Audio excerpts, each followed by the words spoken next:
First of all, I want to thank you for coming today, and for I get the impression that I'm last on the program, which indicates that my role is either to conclude or to be an appendix. And then I guess it's up to you to decide what this will be in terms of a presentation. I will do my best to fit it into the 20-minute time frame. I too have a paper, but I will not read it to the extent that I probably should, although, just in case I do have to read, I'll need glasses. So the topic of my presentation is, or the topic of this session was supposed to be interpreting the Maidan, and certainly that's something that I think that I'm going to try to do. I'll be talking a little less regarding the implications of the Maidan, and sort of I think that Taras did a fantastic job of looking at some of the things that are under, let's say, under the surface with respect to the Donbass and Crimea. I'll interpret things at a little bit more of a top down, or if you like, high level, perhaps a little bit more theoretical level. I'm interpreting the Maidan as a triple revolution. Now, the idea here is to try to deal with some complexity. The issue is that as with many revolutions, Maidan is a complex, very complex event.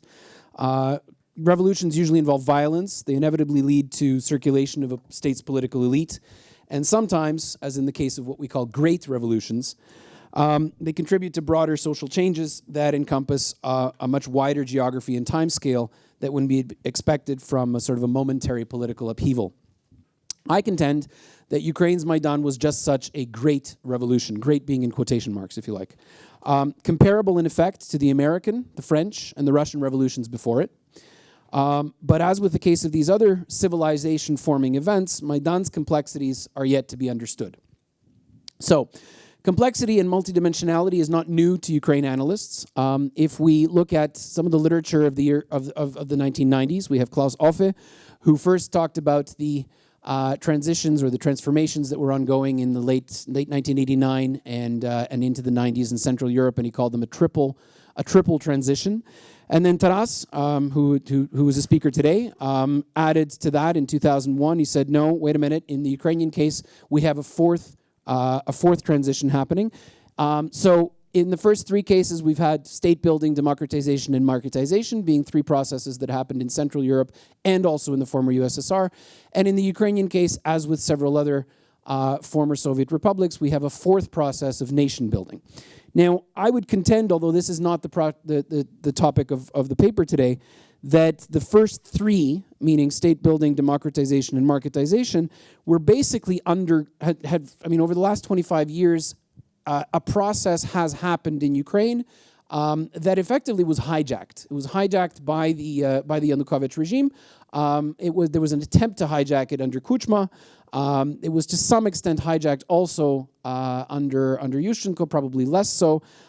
This process is very well, in my opinion, described if someone's interested in it. Andrew Wilson has a book called Virtual Politics, and I really recommend it. It talks about the role of political technologists. But the fourth process, which Taras Kuzio identified as being key to understanding what was going on in the 90s and the 2000s in Ukraine, is this process of nation building. And certainly nation building is one of the aspects of what happened on the Maidan, and I would actually interpret that as the Maidan as being a sort of a culmination of this process. So what I'm doing is I'm viewing revolutionary events through very much an idealist rather than a structural lens. So as I've written in several of my dispatches from Kyiv, I believe that if we're going to understand Maidan, we better be reading more Hannah Arendt and less Theda Skocpol. Theda Skocpol is someone who's very much a structuralist when it comes to revolutions. Hannah Arendt is someone that talked about the American and the French Revolution as being, if you like, civilization-forming events and idealist, in other words, events that became great because of the fact that they produced new senses for the world and not just for their own countries. So, in terms of my threefold framework that I'm presenting here today, the national dimension is, in Arendt's terms, would be completion or adjustment of a historical trajectory, or at least that is what very often it was. Let's put it this way: it felt like that on the Maidan, and this is something that Arendt talks about a lot. Is First of all, if you're going to understand revolutions, you're going to need to understand what it feels like to be a revolutionary, what these people believed on the Maidan, and very much sort of this idea of completion of a nation-building project, or if you like, the adjustment of a trajectory that had gone wrong, is something that certainly I felt, and I think many others did as well. The other one is also the transition inflection point for political development, and I call this the bourgeois dimension. I'll explain why I'm using the term bourgeois. I know it's problematic, but even more problematic would be the third term that I'm using, and that's postmodern, because certainly bourgeois and postmodern are both labels that have that are variously interpreted. But certainly the postmodern dimension is probably the most interesting to me. So, moving on. Each of these dimensions I'm going to try to deal with in turn during this presentation. I'm going to start with the national dimension. We've talked about this quite a bit at this symposium, so this will be a little bit of review, and I apologize for that. But I will try to add something new to that dimension as well. I think there was a very interesting phrase that came up very recently, and that was that in searching for Europe, we found Ukraine. I'm personally, and I apologize for making this statement to the organizers, but I know that we've come to label the events of 2013, 2014 as the Euromaidan. And that's an interesting fact, but it's Euromaidan in the West. Very few people actually in Ukraine call it the Euromaidan anymore. Because Euromaidan basically ended December 1st. Euromaidan was something that was very, very short-lived. It was a student movement, primarily student. I'm referencing something that Ljubko Markevich talked about yesterday. The students became basically marginalized after December 1st, and the whole idea of Europe effectively was used as a symbol for something, but the revolution was much more of a national awakening than a movement towards Europe. And I think that's an important aspect. This idea of dignity is very important, and it's a dignity of belonging. So in Ukraine, we call it revolution of dignity, and much less so on the Maidan of Euromaidan. We have crucial importance of symbolism. And this is something that I guess references also the postmodern aspect, but it definitely references the idea of the Maidan as an idealist, or if you're going to understand the Maidan, you're going to have to take an idealist lens as opposed to looking really at structures and economics and perhaps more traditional political science. As a participant, well, actually, I'll say a couple things on the anthem first of all. I have this in the paper, and I'll repeat it. Ode to Joy, which is the EU anthem. In the entire period of the Maidan, I think I heard it 2 or 3 times. The Ukrainian national anthem was sung ad nauseum in the subway, while fighting police, while not fighting police, from the stage, behind the stage. You sang the national anthem. As a participant in the protest, my explanation for the use of the red and black flag it varies a little bit from what we've seen in the literature so far and in many reports. I'll say that my interpretation is: look, the regime co-opted blue and yellow. Yanukovych was always in front of the TV screens with a blue and yellow flag behind him. It would have been illogical for the protesters to also be wearing blue and yellow because they are anti-regime. So what happened was that the red and black very often was used as a protest flag, as opposed to having an awful lot of historical significance. A similar misunderstanding, or perhaps deliberate manipulation, occurred on the anti-Maidan side, which adopted the orange and black St. George's ribbon as its symbol, which, although according to popular discourse, this ribbon was supposed to symbolize Soviet victory in World War II, which I guess is a sort of a Russian and Ukrainian joint endeavor. In fact, the colors date back to the Order of St. George medal established under Imperial Russia in 1769. The use to represent continuity between the Soviet Union and modern Russian Federation and the unity of Pan-Slavism is in fact very much a post-Soviet phenomenon. I think I should probably say a couple words on the Cossack Sich. Maidan was steeped in historical symbols that were actively reinterpreted by the demonstrators to reflect contemporary discursive needs. The very layout of the protest camp was infused with symbolic significance. Barricades, a church at the center of a fortified enclosure, spontaneous cooperation, self-sufficiency, individual and collective patience in the face of extreme hardship. The parallel between the Maidan and the Sich of the 16th and 18th centuries, Cossack period, was difficult to miss.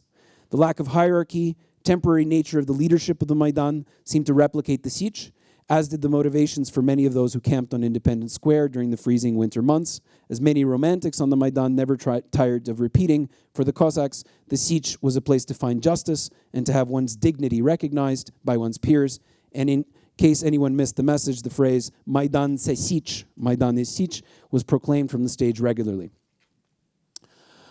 Inclusive patriotism rather than ethno-nationalism. I think this was talked about a lot during the previous sessions, and certainly to this audience, I think I'm probably preaching to the choir when I'm saying that the type of nationalism that we saw on Maidan is very much an inclusive form, and I'm not going to really go into that except to say that there's a lot of misconception with respect to the differentiation between nationalism and patriotism, and certainly the type of patriotism that emerged from the Maidan. And we see it in things like, for example, the fact that the first Euromaidan protests were sparked by a Facebook post. By the way, the author was Mustafa Nayem, not a very typical Ukrainian name. The first people who died on Hrushevskoe Street were Serhiy Nigoyan, who's an ethnic Armenian, and Mychailo Wynnyckyj, who's an ethnic Belarusian. After the Maidan was over, one of the first things that happened was the co-option of people that were Jewish into the government. We had Jewish battalions in the self-defense, Maidan self-defense forces. I have pictures of people walking around in yarmulkes and right sector armbands. To talk about the Maidan being very much a sort of an ethno-nationalist concept is to miss the point.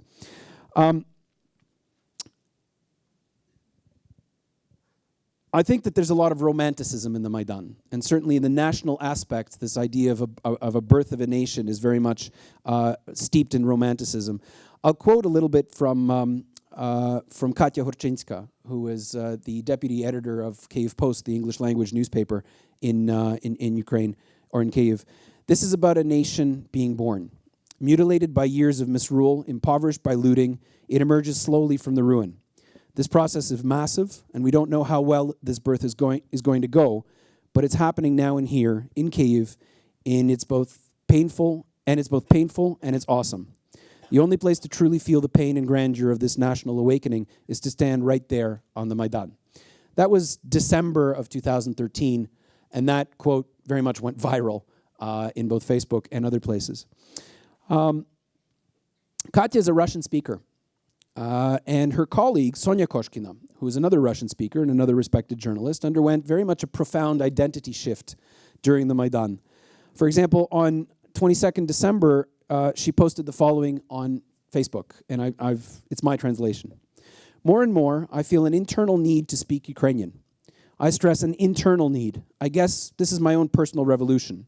P.S., and she continues in Russian, I haven't crossed the line yet, but I'm getting close, and that's a fact. Speaking Ukrainian is not necessarily the defining characteristic of being Ukrainian, but it's certainly an important attribute. And in my opinion, Sonia's personal revolution is just what many in Ukraine, particularly in the central regions of the country, experienced as a direct result of the Maidan. During the Maidan, we can talk about an identity revolution. How am I doing for time? Okay. Okay, then I'm going to skip over a little less on the nationalism stuff. I'll talk a little bit about that personal identity issue. I think it's important to mention here this idea of I defines we, and that's a process that that is pretty unique to the Maidan. I defines we is indicative of a birth process rather than simply an affirmation.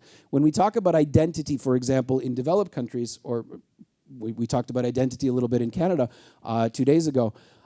People have a menu that they choose from. So you identify with being a profession. You identify with being a gender. You identify with being a particular nationality, or perhaps identification with a particular passport.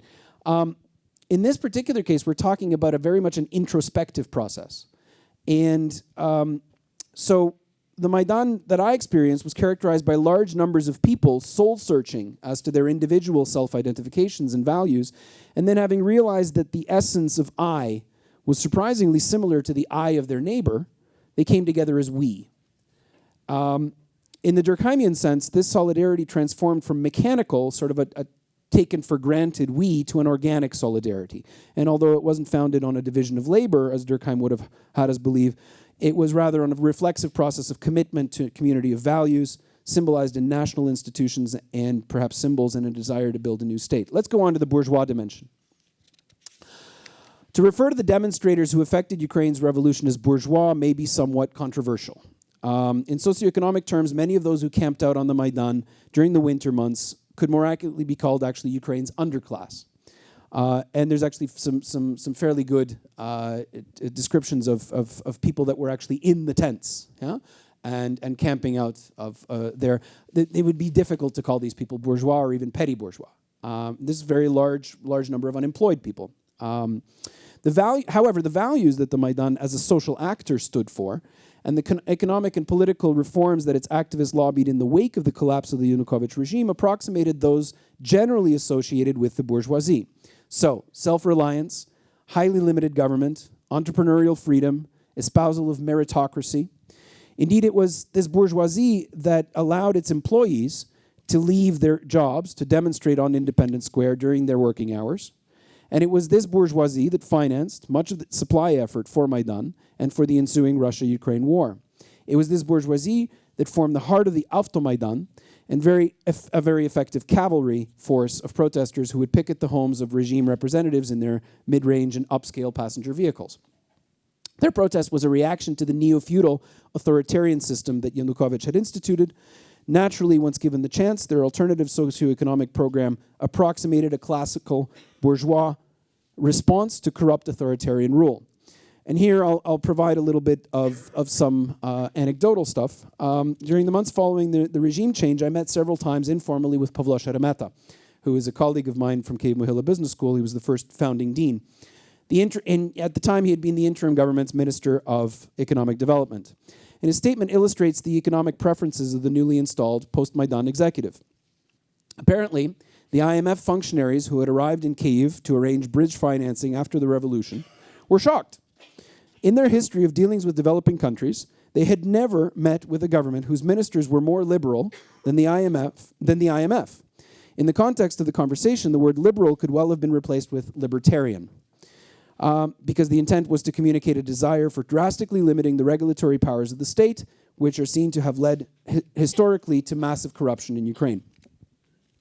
So the bourgeois dream involves the creation of a state which guarantees a level playing field for entrepreneurs, one in which those with merit, talent, skills, drive, etc., are able to achieve success. Ironically, this bourgeois ideology, held dear by many Maidan activists, contrasts sharply with the reality of the EU, where social democratic corporatism is more prevalent, which goes again to my statement that this is more a revolution of dignity than a Euromaidan. The broadly termed bourgeois view, sadly, was not missed only by Yanukovych. It was also missed by his former presidential rival, Yulia Tymoshenko. Her portrait was displayed prominently on the tree on Maidan, and her persona was definitely a symbol of anti-regime resistance. However, when she was actually released and presented her sort of, I guess, pre-election program sitting in a wheelchair on the Maidan, the worldview that she presented was very, very, very distant indeed from what the Maidan protesters were talking about. And I'll again take a quote from an English language observer. His name is Martin Nunn from Facebook. How sad, how truly sad to watch Tymoshenko trying so hard to rouse the crowd on Maidan whilst not knowing that the world that she knew has changed beyond all recognition. Sadly, she is now an out-of-date politician in a world that she does not understand. If she runs for the presidency, I think she will unlikely get past the first round. Better that she would just retire gracefully and write her memoirs, as there is no place in Ukrainian politics for her today. During her speech to the demonstrators, Tymoshenko repeated several times that she was deeply saddened that she was unable to take part in the revolution, but that she now that she had been released, she would be a guarantor of the rights of the people, and that, quote, she would never let this happen again. The paradigm she was projecting was clearly pre-revolutionary. Ukrainians, after the Maidan, no longer believed that someone in government should be their protector. On the contrary, they showed in unquestionable terms that they would not tolerate being ruled. They would not tolerate backroom deals with Yanukovych. On the 21st of February, we remember Sotnik Parasyuk, and they wanted representative rule-based government. And they were willing and able to ensure that those in office governed in a way that was accountable to them. I apologize, I've gone further than my slides here. I've talked a little bit about all this stuff, and I should go back to this, the statement of the marginalizations of the students. The last point here is the class cleavages reflecting regional cleavages, and I think that's important, perhaps even more important than the than the Tymoshenko speech. The statement is that yeah, thank you. The statement is that the bourgeois, if you like, mentality that I'm trying to get across to you, meaning or bourgeois values. The mentality is probably not the best to use in an academic setting. But the bourgeois values are of self-reliance, of rules-based government, of being represented by in the state rather than being governed by the state, or something that are actually antithetical to this sort of proletarian neo-patrimonial East.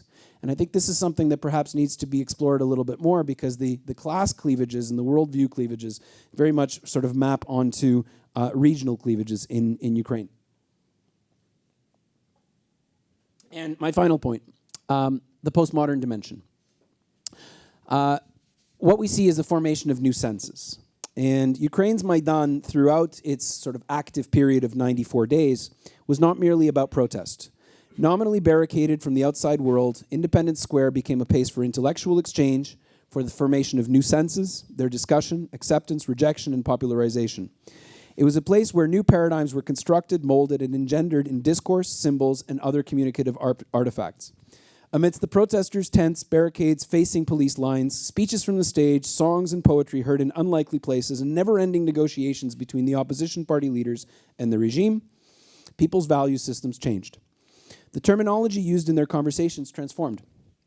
The symbols that they used to express themselves began to morph. The Maidan was a collective social actor that spoke in multiple voices, none of which was really in sync with any group within Kyiv's political elite. Perhaps the most interesting aspect of this discourse transformation and its instantiation in new cooperative practicism was the very name given to the protests, the revolution of dignity. Dignity is a concept that has its roots in the Western European Enlightenment, and it's often viewed as an extension of the concept of individual rights. This is where I perhaps would have a discussion with Bohdan Kordan today. Fundamental to the paradigm of Western liberal democracy, and indeed to the modern concept of socio-political project of the past 4 centuries of Western civilization, is this idea of the sanctity or the centrality of the individual. The concept of dignity as expressed on the Maidan was distinctly different.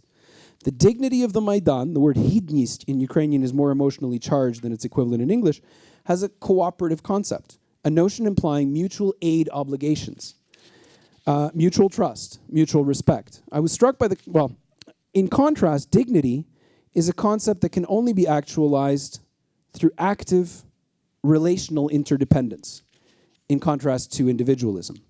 In order to have dignity, an individual must be recognized as having it by another. Thus, dignity requires more than an individualistic conception of the subject. Dignity is only possible within a collectivity of persons, a concept close to the still underdeveloped strand of philosophy called personalism. Personalism, if you'd like a definition, by Wilson in 2009, not Andrew Wilson, different Wilson. Personalism emphasizes the significance and uniqueness and inviolability of the person, as well as the person's essential relational or communitarian dimension. Anglo-American liberal democracy is antithetical to personalism.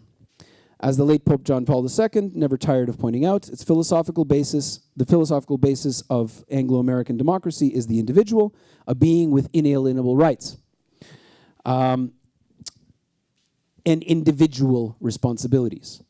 Paradigmatically, it's the individual who has become the central actor of modernity of a consumerist industrial society.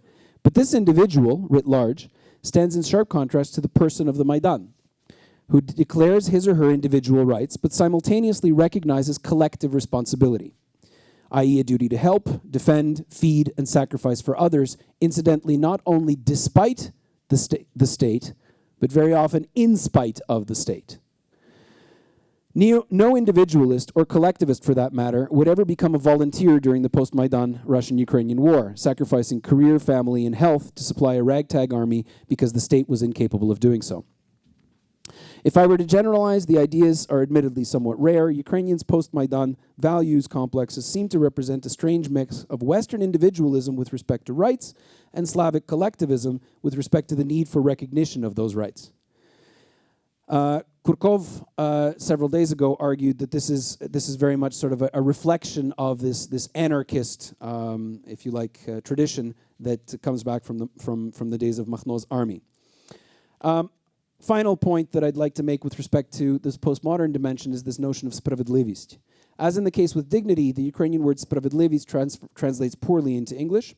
The direct translation is justice, but in English this term has a legalistic connotation. Justice is best achieved with the intervention of an impartial judge, and impartiality is best secured when one can benefit from the rule of law. In Ukrainian, there are two possible translations of the term rule of law.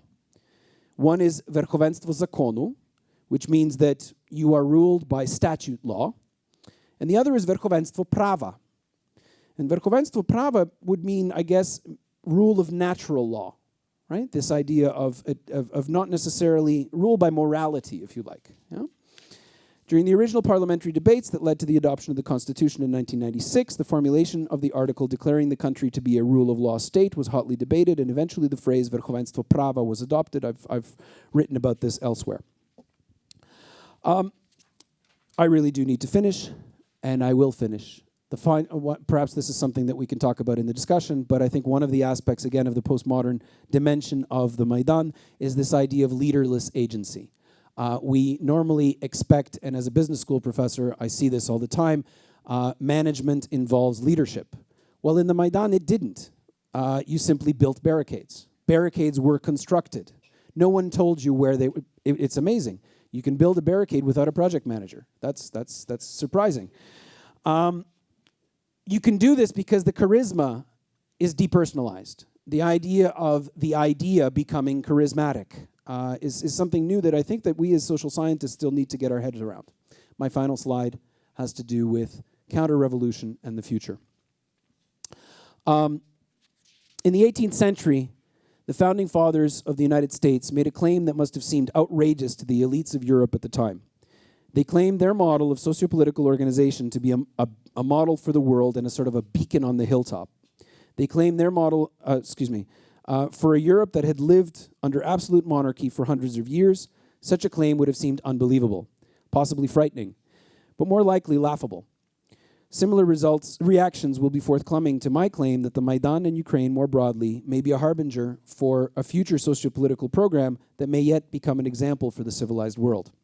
But unfortunately, as with many revolutions, there is a counter-revolution happening. So before that beacon on the hill becomes realized, there's a problem. Again from Katya Horchenska. In a way, this is a war. It is a war for a new civilization in Ukraine, based on values such as solidarity, dignity, respect for an individual, and clear and equal rights of the game for all. This is no longer about Europe or integration. It's about who we are and where we want to go. If we map our three levels of, or three dimensions of Maidan onto what's going on today, I'd like to end with a sort of a proposition. What's going on at the moment in Ukraine is a counter-revolutionary reaction. And as with the revolution, it also has three dimensions. So the reaction that we see as Russia's invasion of Ukraine is an attack on the viability of Ukraine as a nation. So that is the answer of the counter-revolutionaries to the first dimension, being the national dimension. The second thing that we have is we call it, in Ukraine, we call this the war against the Hydra. Now, the reason we use Hydra is because a Hydra is a kind of an animal that when you chop off one head, another one appears. Corruption is like that. We see this as the continuing battle against corruption and remnants of the ancien regime. Taras was very good today at talking about this idea of criminality. Criminality, as we know from the literature, there's a fellow by the name of Vadim Volkov who wrote about this concept of violent entrepreneurship in the 90s and the 2000s, and the fusion of criminality and politics in St. Petersburg. Certainly we see this same kind of a process happening in the Donbass, and I'm very pleased that Taras is going to be documenting it, because I think it's worth documenting in the Ukrainian case, because it did not become, the mafia boss did not be, or perhaps became the president, but was then overthrown, unlike in Ukraine. Unlike in But this idea of the war against the Hydra is very much a bourgeois reaction to the neo-feudalism account of what happened under Yanukovych. And finally, Russia's war with the West. I dare to point this out, that there's a joke going around in Ukraine at the moment that Putin is convinced that he's fighting against the United States. He said so at his Valtai speech. He said so several times. And the joke involves a Russian asking, "Oh, so how's the war with the U.S. going?" "Well, we've started in the Donbass." "So how's it going?" "Well, we've got thousands of casualties, and it's a real problem." "So how are the Americans doing?" "Well, they haven't shown up yet." The problem is that in that part of the world, this is very much a clash of civilizations, and it is seen as such. I think that term, clash of civilizations, clearly is very much loaded, and I'm not using it as a Huntingtonian sense, but nevertheless, that is one of the dimensions of that clash. And I think to end off, I'll say that this idea of the postmodern revolution, perhaps in the clash of civilizations that is ongoing, where the front lies somewhere between Donetsk and Dnipropetrovsk, that in that area, and perhaps in those lines, is really a place where new senses are being formed. And as we know from history, very often in these peripheral areas, in these frontal areas, it's very often where new civilizational jumps are made historically. That makes me very optimistic about the future of Ukraine, and I hope I've been able to impart that optimism on you as well. Thanks for time.